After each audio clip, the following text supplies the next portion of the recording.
Hey guys, so yesterday's video, we made note that this area, the 406, 412 zone, was going to be resistance, right? That was with our alternate count, our bearish perspective. Well, the market is bearish, but um, so far it has met that objective, right? So far we have been correct in the sense that the zone was going to give us a bit of resistance. So this morning we updated our group in the Discord chat, and we were letting them know that the zone between 412 and 406 was going to be that resistance. So that chart that we updated was exactly that. We took a trade and we ended up actually still holding that swing trade, taking a put spread and the SPY to give us a little bit more of downside exposure. So if you guys want that type of analysis, consider joining Trending Waves. The link to the Discord group will be pinned down in the comment section. Now, let's review this analysis, guys, because truth of the matter is, I don't think that the markets are going to give us any opportunities to say that the low was in on May the 12th. I think that based on this structure, right, we're going to see downside in this market into middle of summer, end of the summer. So this chart here is what I presented to you guys yesterday and over in the Discord group. So the 1-2-1-2 is a pretty powerful move. We're going to see the third wave coming down and the third of a third, which is the heart of an impulsive structure, and that's going to give you guys a little bit more of the sort of, how do I call it, meat on the bone, right, for trade. So far, let's zoom in into what price action, what happened today. If we can see, maybe the wave 1 of wave 3 has completed. So diving down to the 15-minute time frame, actually the 5-minute time frame, we actually don't have the labels here, but we can dissect it anyway ourselves. So post wave 1, we have A, B, and C into some sort of resistance between the 406 and 412, as I noted early in this video.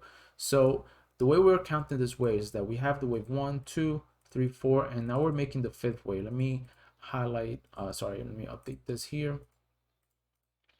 So far we have evidence of 5 waves to the downside, right? We can see that there is some sort of divergence going on into the fifth wave, which is supposed to happen, right, when markets are trying to start gearing back up to correct the entire move.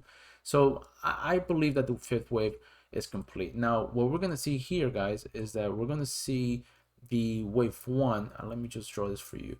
So we're going to see the wave 1 get complete, right? We're going to see an A, B, and C into the wave 2, right, of 3, and then we're going to see more downside in this market. So we may correct tomorrow and into Friday in this zone, right? We're going to correct this entire rally into 3 waves up, and then we will expect more downside in markets. Now, is there another opportunity for a trade? Sure.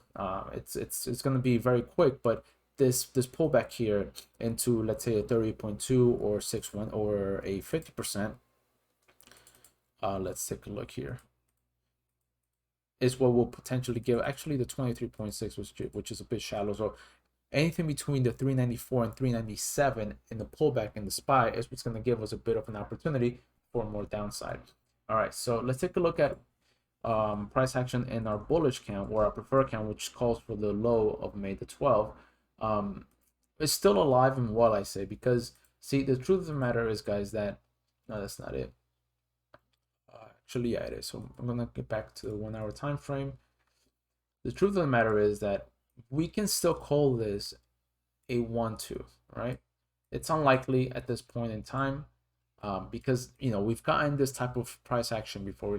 We've gotten this pattern before, and this structure, in that the wave 2 is way too deep, and it's a little bit more disproportionate into its wave 2 of the counterpart, right, of this higher degree. So I'm not favoring this count anymore. There's more like a 10% chance of this happening, where this wave 2 has found support actually at the 786, right? If you can turn this on, bro, so we can all see it, right? We found support at the 786, which is deeper than what we like in the wave 2, but should we probably see a push into taking out the highs here on May the 17th? I don't think so. I think that we're going to see a 3-wave pullback correcting this move, and then we head on lower. All right, so I'm going to jump over to the Qs, guys. In the Qs, I think it's also pretty much self-explanatory. Same deal as in the SPY. All right, so if you guys have any questions so far, just leave them down in the comment section. I'll be sure to respond to them. Otherwise, join Trending Waves, because The link to the Discord group will be pinned down in there, and you could get access to a lot of these charts, at will. You just ask for them, and we'll give them to you.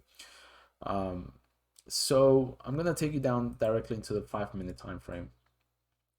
This was also precise to the 50% retracement. Actually, back to the 1 hour, so we don't lose you here. So I mean, the structure's looking pretty impulsive, right, at this point. So we have the 1 2 1 2 50% retracement of the entire wave 1 rally, then ABC, and now we're looking for the wave 1.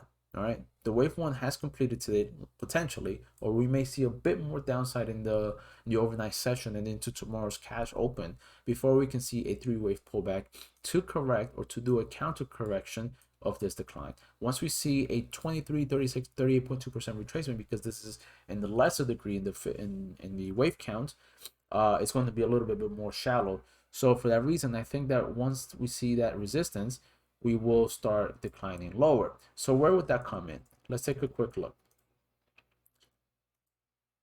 So if we take our retracement tool, right, and we're going to turn on our 23.6 and 38.2% retracement, 296 and 293 seems like an area where the markets may find resistance. And if we take our drawing tool here, and we see that where this price action was actually resistance prior, and we take it, actually, let's go up. Let's go up to the 4-hour time frame so we can just take a look here. It's still in no man's land. So we may get a pretty quick flush, right? So it was support here, as you guys can see, back on March of 2021. So likely back down to the 1-hour time frame, likely we see some sort of support around resistance around into the 296 to 93 before we can head on down into the wave 3. Now this wave 3 could take us all the way south towards the 265.05 in the triple Qs. Pretty insane, guys. This is going to be a little bit more of a bloodbath. I know a lot of people are getting hurt out there, but hey, truth of the matter is that you have to be very objective and protective of your capital. All right, guys, this market, any bounce is going to be met with a sell opportunity. So do be careful if you're looking for a long opportunity. I don't think right now is the time to be doing it.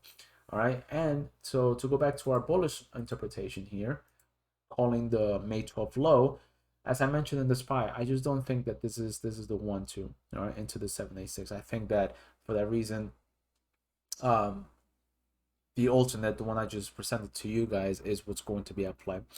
Otherwise, if this ends up being the case, I mean, we may see, we'll see tomorrow.